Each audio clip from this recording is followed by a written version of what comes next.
The warship hung in the darkness of space like a metal beast waiting to feed. It was called the Eternal Conquest, and it had earned that name through blood and fire across 17 different worlds. The ship was home to 300 of the finest soldiers the Valorian Dominion had ever produced. These were warriors who had never tasted defeat. They had crushed civilizations, broken armies, and made entire species kneel before them. Now they floated above a small blue and green world. The humans called it Earth. Commander Kethral stood at the center of the tactical chamber. He was tall even by Valorian standards, his dark carapace covered with the scars of 100 battles. His forearms were folded behind his back as he watched his soldiers fill the room. They moved with the easy confidence of predators who had never met anything they could not kill. The chamber was vast, built to hold hundreds. Seats rose in circles around a central platform where holographic displays could show anything the commander wished. The walls were lined with the flags of conquered worlds, each one a reminder of Valorian supremacy. Lieutenant Voss entered last. He was older than most. His carapace faded to a dull gray, but his eyes were sharp and cold. He had led the ground assault on 6 different planets. Every single time, the enemy had broken within days, sometimes within hours. He took his seat near the front and waited. Commander Kethral raised one of his arms, and the room fell silent. "Today we begin the conquest of our 18th world," he said. His voice was deep and carried easily through the chamber. "The species calls itself human. They have spread across their system but have not yet reached beyond it. They have no faster-than-light travel, no energy shields, no genetic enhancements.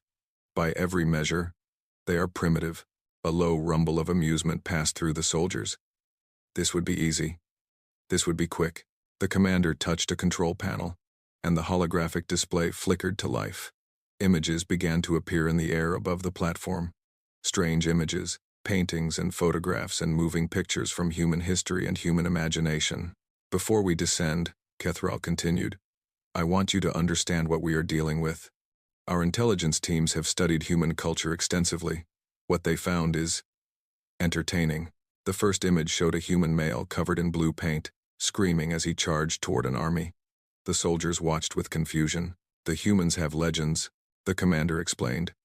"Stories they tell themselves about what they are capable of. This image comes from one of their historical dramas. It shows a single warrior leading a small force against an empire. According to the story, they won." Laughter rippled through the chamber. More images appeared. A human standing alone on a bridge, holding back an army. A wounded soldier carrying his fallen companion across miles of hostile territory. A pilot flying his damaged aircraft directly into an enemy vessel. A small group of humans defending a building against thousands. "These are their heroes," Kethral said. "Their legends speak of warriors who continued fighting with arrows buried in their chests. Of soldiers who held positions alone against impossible odds. They have stories of something called berserkers, warriors who felt no pain, who could not be stopped until their bodies were completely destroyed." Lieutenant Voss let out a harsh clicking sound that passed for laughter among his kind. "And they believe these fantasies? They teach them to their children," the commander replied. "They build monuments to these so-called heroes. They make their entertainment about humans performing impossible feats of strength and endurance." The chamber erupted in mockery. Soldiers slapped their armored limbs against their seats. Others made sounds of disbelief and scorn. "Look at them," one soldier called out. "Soft skin, weak bones, no claws, no venom, no natural armor of any kind. And they think they are warriors. They are barely more than prey animals." Another added, "This will not be a conquest. It will be a harvest." Commander Kethral allowed the laughter to continue for a moment. He was enjoying it too. The humans were physically weak compared to almost every species the Dominion had encountered. They had no natural weapons. Their bodies were fragile sacks of water and tissue that could be torn apart with minimal effort. "Our plan is simple," the commander announced, and the laughter died down. "We will land a small force in an isolated region. We will capture specimens and assess their resistance capabilities. Then we will signal the main fleet, and the full invasion will begin. Based on our analysis, I expect this world to be fully pacified within 30 standard days." Cheers filled the chamber. 30 days was generous. Most conquests took less than 10 once the fleet arrived. "The landing party will consist of 300 soldiers. That is more than enough to handle any resistance we might encounter. Are there any questions? Lieutenant Voss raised one of his limbs. Commander, what weapons do the humans possess? Primitive projectile weapons, mostly. Chemical explosives. Some energy weapons. But nothing that can penetrate standard armor. They have nuclear capabilities, but our ships can neutralize those before launch. In short, they have nothing that should concern us. Voss nodded, satisfied. This would be simple work. In the far corner of the chamber, hidden in shadow, one soldier did not laugh. She did not cheer. She sat perfectly still and watched the images of human legends with an expression that might have been fear. Her name was Sergeant Miravel. Once, she had been considered one of the finest warriors in the Dominion. Now she was a broken thing. Her carapace was covered with scars that had never properly healed. One of her eye sockets was empty, the eye lost to violence she never discussed. 3 of her 6 limbs were gone, replaced with crude mechanical prosthetics that clicked and whirred when she moved. She was the only survivor of the Battle of Colony 7. No one talked about Colony 7. The records had been sealed. The official report claimed a reactor malfunction had destroyed the colony and the battalion sent to secure it. 2,000 soldiers lost to an accident. A tragedy, but nothing more. Miravel knew the truth. She had lived it. She had crawled through the blood and fire of it. She had seen things that still woke her screaming in the night. She looked at the images of human legends floating in the air. The berserkers who felt no pain. The warriors who would not stop fighting. The soldiers who chose death over surrender. The other soldiers saw primitive fantasies. Miravel saw memories. She wanted to stand up. She wanted to tell them what she had seen. She wanted to describe the human researcher who had kept firing after losing both arms, who had used her teeth to pull the trigger until plasma finally ended her. She wanted to tell them about the security chief who had laughed as he triggered the explosion that killed himself and 300 Valorian soldiers. She wanted to tell them about the maintenance worker, the young human with no combat training who had hidden in the ventilation system for 4 days, who had emerged at night to kill soldiers in their sleep, who had written messages in Valorian blood on the walls, who had smiled even as they finally cornered him. She wanted to tell them that humans did not break, did not beg, did not surrender, but she said nothing. Her warnings would not be believed. They would call her damaged, traumatized, unreliable. They would say that whatever happened at Colony 7 had destroyed her mind along with her body. So she sat in silence and watched her fellow soldiers laugh at the legends of humanity. They would learn. Soon enough, they would all learn. The human legends were not fantasies. They were not exaggerations. They were not the desperate dreams of a weak species trying to feel strong. They were warnings. And the Valorian Dominion had not listened. The dropships fell through the atmosphere like metal rain. Inside each vessel, Valorian soldiers sat in perfect rows, their weapons charged and ready. They had done this 17 times before. They knew exactly what would happen. The locals would scream. The locals would run. The locals would die or surrender. It was always the same.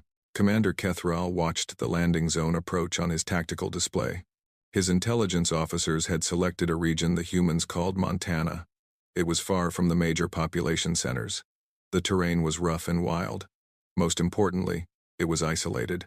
By the time the humans understood what was happening, the Valorian forces would be dug in and ready for the main fleet. The dropships touched down in a wide valley surrounded by mountains. The air was thin and cold, but Valorian soldiers were engineered to survive in almost any environment. They poured out of the vessels in disciplined formations, their weapons sweeping the tree line for threats. The bioscanners began their work immediately. Within moments, they had mapped everything within 10 kilometers. Trees, animals, water sources, and there, nestled in a small valley 3 kilometers to the east, a human settlement, 47 life signs, small structures made of wood and metal, primitive vehicles, no military installations, no advanced weapons signatures, no defensive positions of any kind. Lieutenant Voss studied the readings and felt something close to disappointment. This is what we came for? Farmers? All species must be evaluated. Commander Kethral replied. Their warriors will come eventually. For now, we secure the area and capture specimens for study. Move out. The 300 soldiers advanced through the forest with casual confidence. They did not bother with stealth. There was no need. What could 47 primitive farmers do against the finest warriors in the galaxy? The settlement came into view as the sun began to set. It was a simple place. Houses with sloping roofs. A few larger buildings that might have been for storage or community gatherings. Vehicles parked on dirt roads. Smoke rising from chimneys. It looked peaceful, quiet, completely defenseless. Commander Kethral gave the signal, and his soldiers spread out to surround the settlement. The plan was simple. Enter from all directions at once. Secure the adults. Eliminate anyone who resisted. It should take minutes. The first Valorians entered the settlement from the north. They moved between the buildings, their sensors tracking human life signs inside the structures. Everything was proceeding exactly as expected. Then a door opened. An elderly human male stepped onto the wooden platform in front of his home. He was old by any species standards, his hair white, his skin lined and weathered. He moved slowly, carefully, as if his joints ached. In his hands, he carried a primitive projectile weapon, a long metal tube with a wooden stock. The Valorian soldiers paused. This was unusual. Most species, when confronted with alien invaders, either froze in terror or fled in panic. This human did neither. He simply raised his weapon and looked at them with eyes that held no fear at all. "You picked the wrong town," he said. He fired twice before the plasma bolt struck him. 2 Valorian soldiers dropped to the ground. Holes burned through their armor. They were dead before they understood what had happened. The old man fell a moment later, his body smoking from multiple impacts. But even as he collapsed, his face showed no pain, no regret, only a cold satisfaction that he had taken some of them with him. For a long moment, no one moved. The Valorian soldiers stared at their fallen comrades in disbelief. This was not supposed to happen. Primitive projectile weapons were not supposed to penetrate their armor. Elderly farmers were not supposed to fight back. Then the settlement erupted into chaos. Doors burst open all around them. Humans poured out of every building, and they were all armed. Young men with rifles, middle-aged women with pistols. Even children carried weapons, though they were quickly pulled back inside by their elders. The humans did not scream. They did not panic. They had known this moment was coming, and they had prepared for it. The firefight was brutal and brief. Plasma bolts filled the air, burning through wood and flesh alike. Human bullets answered back, and more Valorian soldiers fell.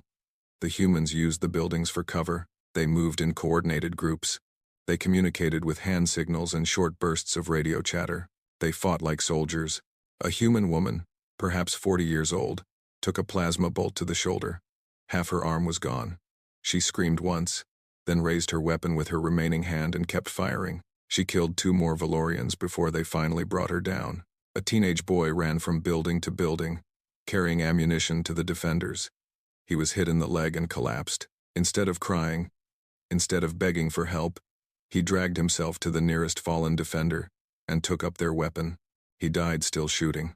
Commander Kethral watched from the edge of the settlement, his tactical display showing disaster after disaster. His soldiers were winning. They would always win against such primitive technology, but the cost was impossible. Unthinkable.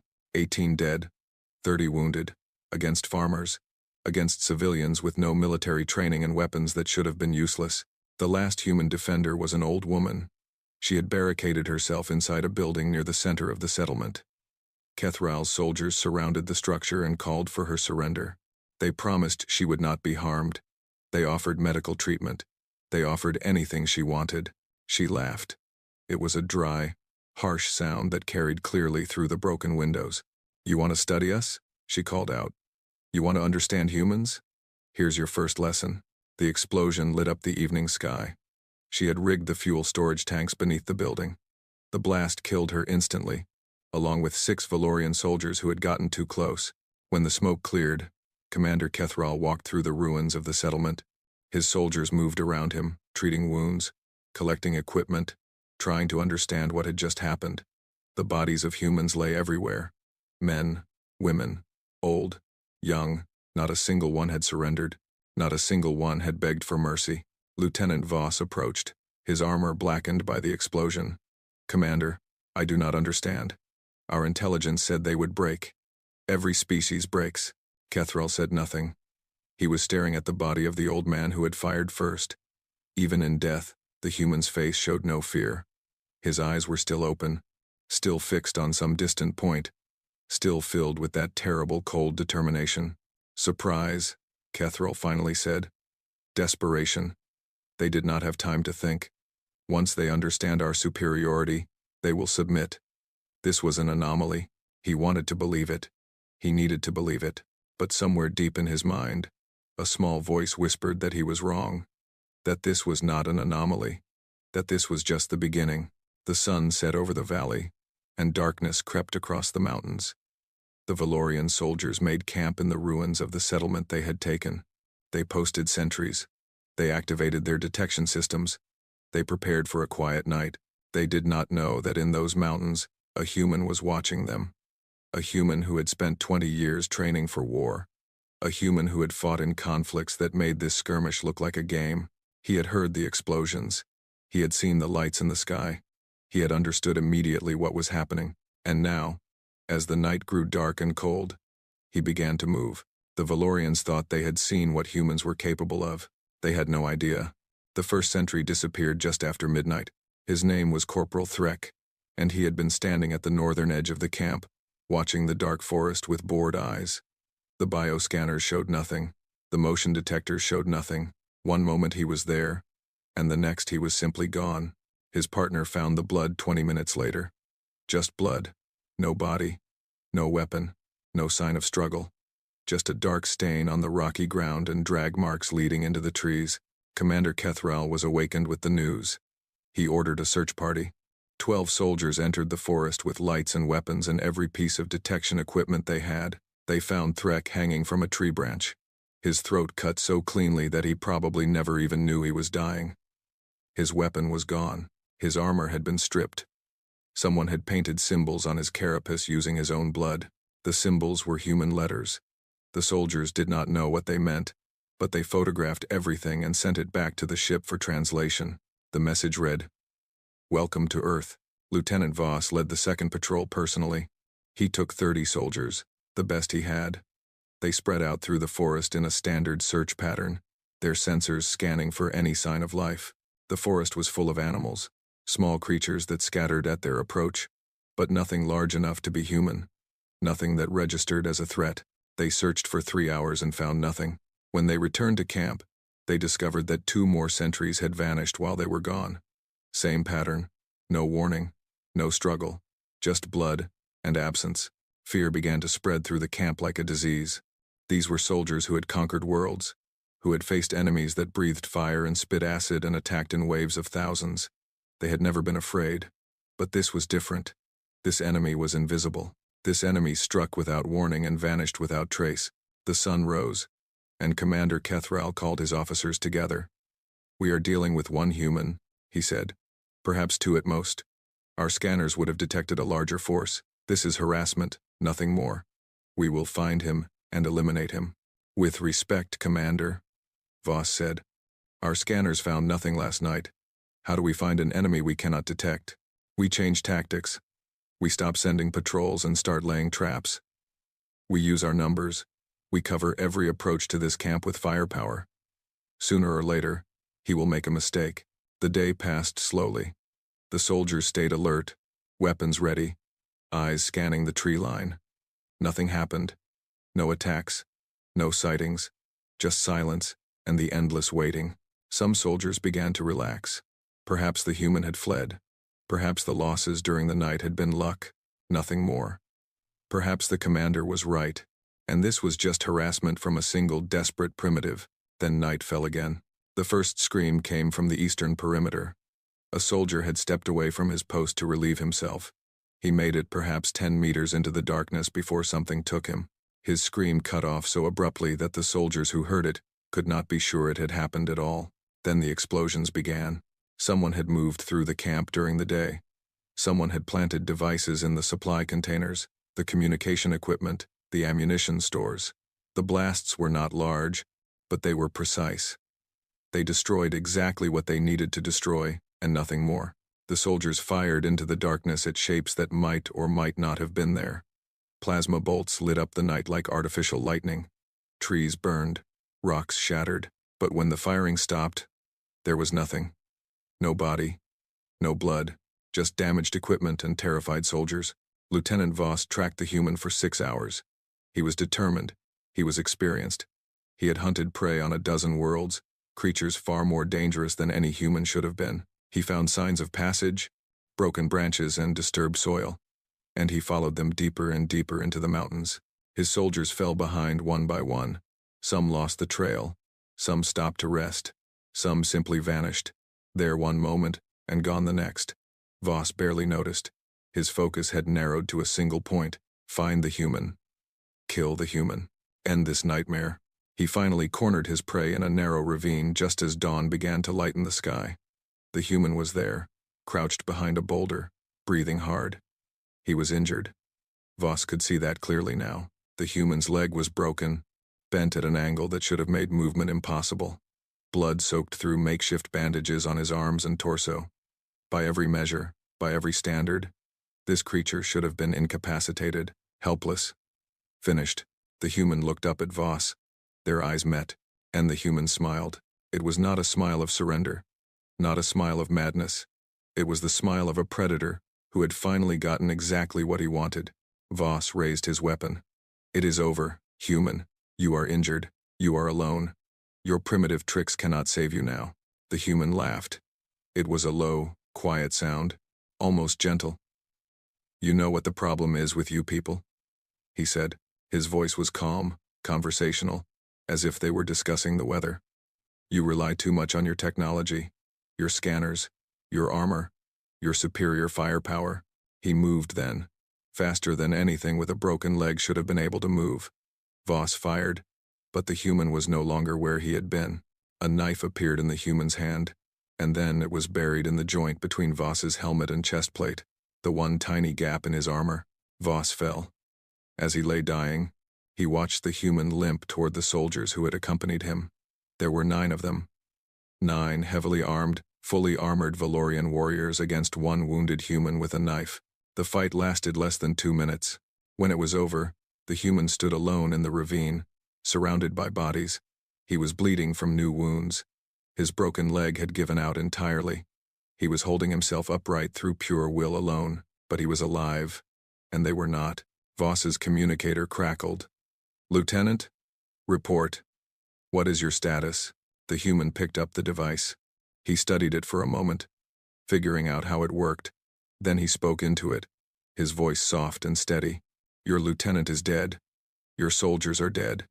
And I am just one man. There are millions more like me on this world. Billions. Think about that. Then leave. He dropped the communicator and began to limp away. He had more work to do. Back at the camp, Commander Kethral listened to the silence that followed the transmission. Around him, his officers stood frozen. Their faces showed something he had never seen before, something he had never expected to see on Valorian warriors. Fear. Commander, one of them whispered. What do we do? Kethral did not answer. He was remembering the briefing room on the ship, the laughter, the mockery, the casual dismissal of human legends, warriors who felt no pain, soldiers who would not stop fighting, berserkers who continued until their bodies were destroyed. He had thought they were fantasies, exaggerations, the desperate dreams of a weak species. He had been wrong. The human had been shot multiple times. His leg was broken. He should have been dead a dozen times over. And instead, he had killed Lieutenant Voss and 9 elite soldiers with nothing but a knife and his bare hands. The legends were not fantasies. The legends were real. And Commander Kethral was beginning to understand that this invasion might have been a terrible mistake. The survivors stumbled back to the dropships as the morning sun rose over the mountains. There had been 300 soldiers at the start. Now there were less than 200. Many of the survivors were wounded. All of them were afraid. Commander Kethral stood at the entrance to his command ship and watched them come. These were warriors who had conquered worlds. Warriors who had never known defeat. Now they moved like broken things, jumping at shadows, flinching at sounds, their eyes constantly scanning for threats that could come from anywhere. Morale had collapsed completely. Soldiers who had faced monsters without flinching now refused perimeter duty. Veterans of a dozen campaigns sat huddled in corners, clutching their weapons like children holding comfort objects. The medical bay was overflowing with wounded soldiers who could not stop shaking. Commander Kethral called a meeting of his remaining officers. They gathered in the command ship's tactical room, the same room where they had laughed at human legends just days before. No one was laughing now. "Report," the commander ordered. The numbers were delivered in flat, hollow voices. 118 soldiers dead or missing. 43 seriously wounded. All forward observation posts abandoned. All perimeter defenses compromised. Communication equipment damaged beyond repair. 2 of the 4 dropships had been sabotaged during the night and could no longer fly. 1 human. All of this damage had been caused by 1 human. "This is impossible," an officer whispered. "This cannot be happening." "It is happening," Kethril snapped. "The question is what we do about it. We call for support. The fleet is only 17 days away. We hold position until they arrive. And tell them what? That 300 of our finest soldiers were broken by farmers and 1 wounded primitive. We would be executed for incompetence. Then what do you suggest, Commander?" Kethril had no answer. For the first time in his long career, he had no idea what to do. Every tactic he knew, every strategy he had learned, assumed that the enemy would eventually break, would eventually run, would eventually surrender. Humans did none of these things. They just kept fighting. They just kept dying. And they just kept killing. "Commander," the voice came from the back of the room. It was quiet, almost a whisper, but something in it made everyone turn. Sergeant Miravel stood in the doorway. Her scarred carapace seemed to absorb the light. Her single eye was fixed on Kethril with an intensity that made even him uncomfortable. "You wish to speak?" "Sergeant, I do." She limped forward, her prosthetic limbs clicking against the metal floor. "I think it is time I told you about Colony 7. The room went silent. Colony 7 was not spoken of. The records were sealed. The official story was a reactor malfunction. Everyone knew not to ask questions. "Sergeant, that information is classified. Then declassify it." Miravel's voice was still quiet, but there was steel beneath it. "Or watch more soldiers die in ignorance." Kethril hesitated, then nodded. "Speak." Miravel took a breath. When she began talking, her voice was distant, as if she was describing something that had happened to someone else. Colony 7 was a human research outpost on the edge of their space. Small, isolated, unimportant. Our battalion was sent to secure it. 2,000 soldiers against 31 scientists and 12 security personnel.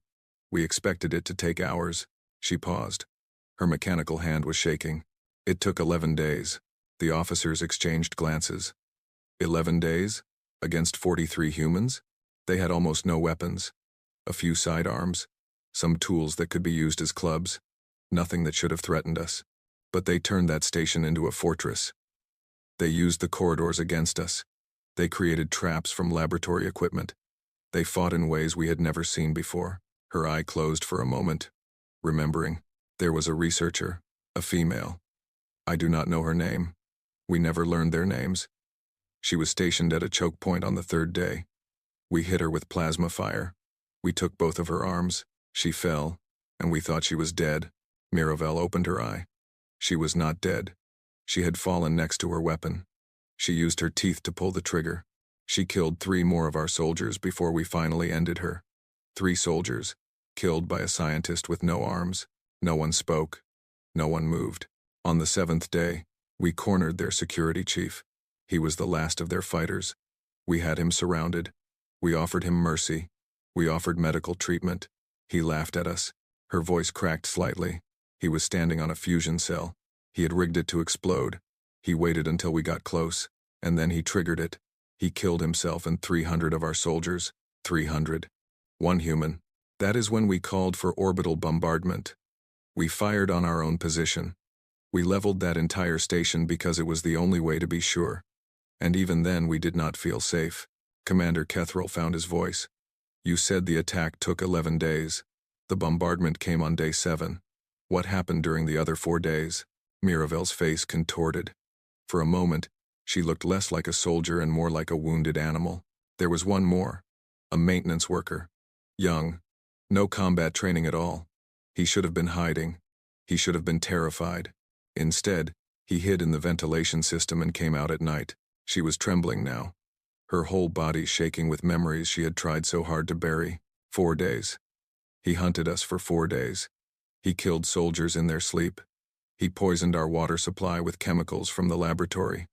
He wrote messages on the walls in our blood. He never made a sound. We never saw him until the end. When we finally found him, he was smiling. He was wounded. He was dying. But he was smiling. Like he had already won. Like killing us was the only thing that mattered. And he had done it better than any of us could have imagined. The room was completely silent. The officers stared at Miravel with horror dawning on their faces. We sealed the records because we were ashamed, Miravel continued. 2,000 soldiers against 43 humans, and we had to destroy the entire station to win. We told ourselves it was an anomaly, a fluke. We told ourselves that it could never happen again. She looked at Commander Kethrol. But it is happening again.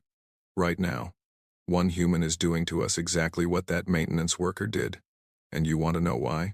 Because we laughed at their legends. We mocked their stories. We thought we knew what they were. She pointed at the tactical display, which still showed the scattered wreckage of the Valorian camp. The berserkers, the warriors who feel no pain, the soldiers who fight to the last breath. We thought they were fantasies. Primitive stories told by a weak species to make themselves feel strong. Her voice dropped to a broken whisper that filled the silent room. This real. The words hung in the air like a death sentence. Everything they told themselves is real. The legends are not myths. They are memories. Humans do not exaggerate their capabilities. If anything, they understate them. They are not weak. They are not primitive. They are the most dangerous species we have ever encountered. And we invaded their home world with 300 soldiers because we were too arrogant to listen to our own survivors. Commander Kethrol looked at the broken sergeant, at her scars and prosthetics and single haunted eye. What do we do? He asked. He was no longer a commander. He was a soldier asking for help from someone who understood the enemy. Miravel's answer was simple. We leave. We warn the fleet. We pray they listen. She turned and limped out of the room, leaving behind a silence that felt like a grave. Commander Kethrol gave the order to evacuate within the hour. There was no discussion, no debate. The officers who had once dreamed of glory and conquest now thought only of survival. They gathered what equipment they could salvage and loaded it onto the 2 remaining dropships. The wounded were carried aboard first. Then the able-bodied soldiers followed in silent, orderly lines. No one looked back at the camp they were abandoning. No one wanted to remember what had happened there. Kethrol stood at the entrance to his command ship and watched the loading process with empty eyes. 17 worlds conquered. 17 species broken. And now he was running from farmers and 1 wounded human with a knife. His career was over. His reputation was destroyed. But none of that mattered anymore. All that mattered was getting his soldiers off this planet and warning the fleet before it was too late. The engines powered up. The dropships lifted slowly from the valley floor, their landing gear folding into their hulls. The mountains fell away beneath them. The sky darkened from blue to purple to black as they climbed toward orbit. For a moment, Kethrol allowed himself to feel relief. They had escaped. They were going home. The nightmare was over. Then the sensors screamed. "Commander!" the pilot shouted. Multiple contacts approaching. Fast movers, coming from every direction. Kethrol rushed to the tactical display. What he saw there made his blood run cold. Hundreds of aircraft were converging on their position. They came from the north and south, from the east and west. They rose from hidden bases in the mountains and launched from ships in the distant oceans. They filled the sky like a swarm of angry insects, and every single one of them was heading straight for the Valorian dropships. "How?" Kethrol whispered. "How is this possible? We were here for 3 days." There was no time for them to organize a response of this magnitude, but even as he asked the question, he knew the answer. There had been plenty of time. The humans had known they were coming. Perhaps they had detected the ships in orbit. Perhaps they had intercepted communications. Perhaps they had simply been prepared for this moment for years, waiting for the day when something would come from the stars. The isolated settlement, the sparse population, the lack of military installations. It had all been a trap, a carefully constructed trap designed to draw the invaders in, to let them commit their forces, to observe their tactics and weapons and weaknesses before springing closed. And the Valorians had walked right into it. "Commander, what do we do?" Kethrol turned to his communications officer. "Get me a link to the fleet. Maximum power. Highest priority encryption." Now, the officer worked frantically at his console. Seconds stretched into eternities. The human aircraft drew closer. Warning lights flashed across every display. Connection established, Commander. Kethrol grabbed the communicator. His hand was shaking. He had prepared a detailed report, a careful analysis of human capabilities and psychology. He had planned to explain everything in proper military format, with evidence and recommendations and requests for additional forces. All of that was gone now. There was no time for reports, no time for analysis. There was only time for the truth. This is Commander Kethrol of the Advance Force. Emergency transmission. Do not proceed with invasion. Repeat. Do not proceed. He paused, trying to find the words. Around him, his officers watched with pale faces. The human aircraft were almost in range now. Missiles were locking on. In moments, the transmission would be cut off forever. The humans are not what we believed. Their legends are not fantasies. Their stories are not exaggerations. They are the most dangerous species we have ever encountered. They do not break. They do not surrender. They fight until they cannot move, and then they find ways to fight some more. The first missiles launched. Kethrol watched them streak toward his ship on the tactical display.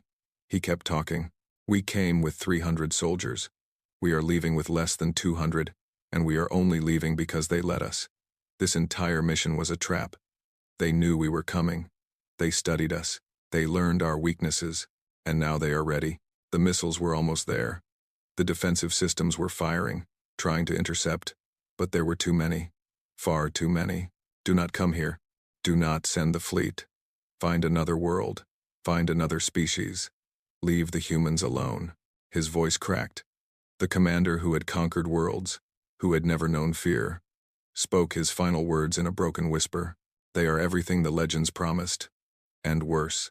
The first missile struck the dropship carrying the wounded. It exploded in a ball of fire that lit up the upper atmosphere. The second dropship lasted only moments longer before it too was torn apart. Kethrol's command ship was the last to fall. As the missiles closed in, he had one final thought.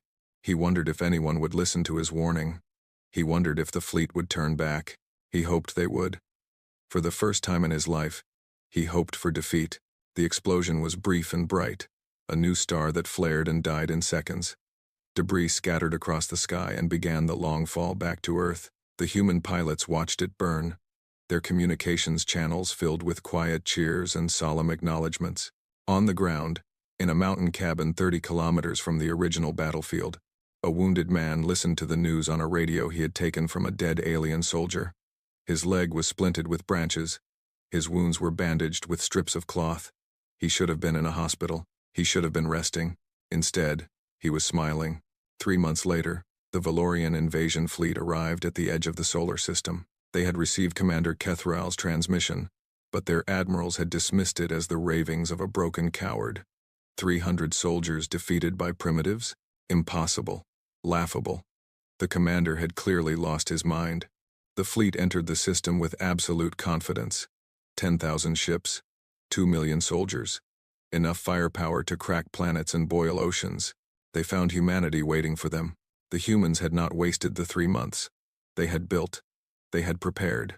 They had taken the wreckage of the Valorian dropships and reverse-engineered every piece of technology they could understand. They had unified their fractured nations under a single purpose. They had turned their entire civilization into a weapon. The battle lasted 6 days. When it was over, the Valorian fleet existed only as debris drifting between Mars and Jupiter. The survivors fled to the edges of the galaxy, carrying stories of the monsters who lived on the third planet from an unremarkable yellow star. The stories spread. Other species heard them and trembled. The humans had defeated the Dominion. The humans had broken the unbreakable. The humans were everything their legends claimed and more. In the decades that followed, humanity expanded into the stars. They found other species, other civilizations. Some welcomed them, some feared them. All of them had heard the stories. All of them knew the warning that had spread across the galaxy like wildfire. The Valorians had been the first to learn the truth about humanity. They would not be the last. Somewhere in the archives of a dozen different species, a recording was preserved. It showed a scarred Valorian soldier, her body broken, her eye empty, her voice a hoarse whisper. She stood before her commanders and told them what she had seen, what she had survived, what humans were truly capable of. The recording ended with 2 words that became humanity's legacy. 2 words that were spoken in fear and recognized in wonder. 2 words that defined a species and changed a galaxy. This real. And it was. It always had been. The legends were never fantasies. They were memories, warnings, promises. Humanity had simply forgotten what it was capable of. The universe had reminded them, and now the universe would never forget.